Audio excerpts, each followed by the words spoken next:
Hello everyone, this is Venom here, and today I have yet another, Husband Hotel Exodus story. So I know that I said that I was going to take a break from the Husband Hotel stories, but I finished this a little while back. I think it was yesterday at the time of recording this. I made this as a sort of early birthday present for myself because my birthday is on the 23rd of May and it's the 18th at the time of recording this. And I decided why not go ahead and make myself a lovely little birthday present. So I made myself the story more than I did anyone else. And people seemed to really enjoy it apparently. I was very surprised because I was half expecting people to be like, oh, why aren't you doing requests or why aren't you doing a story that's for everybody, and I'm like, well, because this isn't for everyone. This is my birthday present to myself, and I think I'm gonna start doing this every now and then, where I'll just make a story for myself. Because while it is nice to write for everyone else, sometimes I do need a break to kind of just like remind myself that it's okay to write for myself every now and then, and it's a very invaluable lesson for y'all. It's okay to do your art just for yourself sometimes. It's okay to do that, but that's beside the point. This is an Alastor X antisocial reader, simply titled Headphones. So without all that out of the way, let's get started. You're on your headphone, bopping along to the beat with your head. You were busy doing some paperwork for the Happy Hotel. You could barely focus on the words before you, so you decided to take a slight detour away from your work and plug in your headphones and just blast some music in your ears to the point where you were blind to the outside world. As you were listening, you got up and walked around your office. You luckily didn't have a meeting with Maggie, Charlie, or Alastor today, so all you had left to do was paperwork and listen to music. But as you were walking, you felt a need for a bit more than that. You needed to dance. You felt shy and uncomfortable at the thought of someone walking in on you doing such, but you felt little fear in that since Charlie and Maggie were so kind towards you, they wouldn't get mad at you for dancing. You were perhaps the only one besides them that took the hotel seriously. But then again, you didn't do very much in terms of hurting others. That was not the reason you were here in the first place. Suicide was the reason to blame for that. But ever since you came here, not only were you given a stable job, but you were learning to love yourself again. You were learning just what it truly means to be kind and caring towards yourself. All of these thoughts swirled about your head as you softly swayed to the beat. You then felt eyes upon you. You then stopped dancing and took off the headphones. Behind you, you heard a door close. You froze. Without looking behind you, you asked, "Who is it?" "Why, it's me, your name," Alice's voice said. You breathed out a sigh of relief. "Hey, Al, you scared me, you know," he said, still not facing him. You were fighting a strong blush and didn't want Alice to see it. "Well, I am known for that, my dear." Yes, you are." When you finally felt the heat in your cheeks die down, you turned back to see him eyeing you. Is there something on my face?" "No, I am just curious to see what those are," he said, pointing at your headphones. He looked down at the overhead devices you held around your neck. "Oh, these? They're called headphones. They're able to play the music. They are able to play music that only you can hear. I have all different types." You then took them off your neck and placed them on your desk.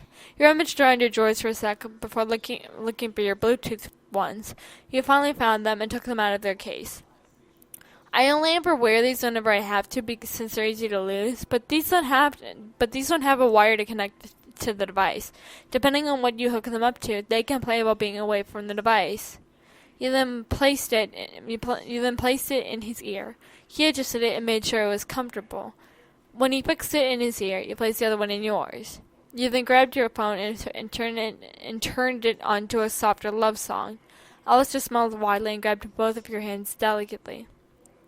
He blushed madly at that, and he chuckled a little. He pulled you in close, beginning to dance with you. When the song came to a close, he didn't let you go. Alastor, the song's over." He chuckled again. "I know." You both kept dancing for what felt like years. Yet it felt so nice. While it was awkward at first for you, you grew more comfortable as he held you close to him. You even began to smile. While you both were enjoying each other's comfort in their arms, a knock sounded on the door.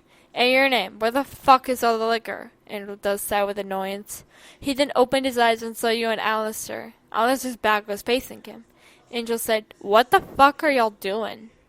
Alastor then turned his head completely around like an owl, and his eyes turned into dials. He let you go very gently and turn his body around.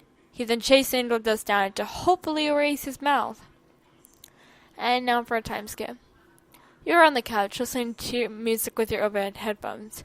The music was a tad bit darker and more of an orchestra piece. As you were listening to the music, you saw a shadow loom over you. You looked up and saw Angel Dust looking at you. He spoke, but you didn't hear it. You pointed at the headphones and signaled to him that you couldn't hear. He said, sorry, I'm listening to music right now. He then rolled his eyes and grabbed them off of your head. He panicked and lunged at them, but given the fact he was around 9 or 10 feet tall, that is canon, by the way, he had the advantage. Angel, give those back. Why? You never seem to listen to me with these. What the heck even are these things? They're called headphones. Now give them back. I need them. Why? So you can keep ignoring everyone around you except for Al? No, because they're the only thing that keeps me sane. I need them. Suddenly, the headphones fell out of his hand while he was trying to keep you away from them. You quickly grabbed them and ran away, crying loudly. While you were off crying, Alastor was looking for you. When he stumbled upon Angel Dust hanging around the front door with a sad look on his face, he walked over to question it. Oh, I accidentally made your name upset. I'm waiting for her to come back. Alastor smiled strained as he asked what he did wrong. I took her headphones and dropped them. Alastor then grabbed him by the throat and spoke. If you ever dare do that to your name or her headphones again, I will prove to you that you can die twice. He then let him go and teleported off to your name. You were sobbing loudly on the streets of hell. Luckily no one was around you, so you didn't feel that unsafe. Then Alastor poofed out of fresh air, and he quickly sat next to you on the sidewalk. He then gave you a side hug, and he showed him your headphones. They were busted. Big time. He broke them. He broke them. You repeated that phrase a couple times until you couldn't even speak a tangible sentence. Alastor took them and his smile genuine.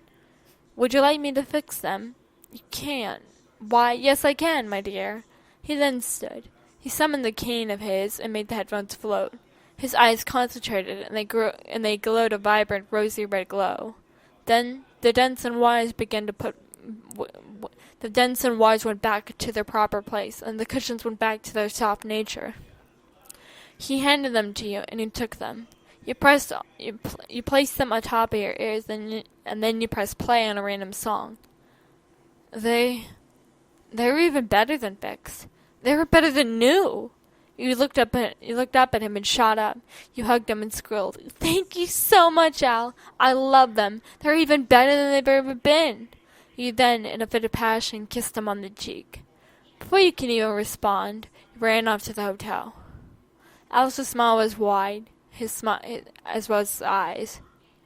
He stood there for a bit, frozen.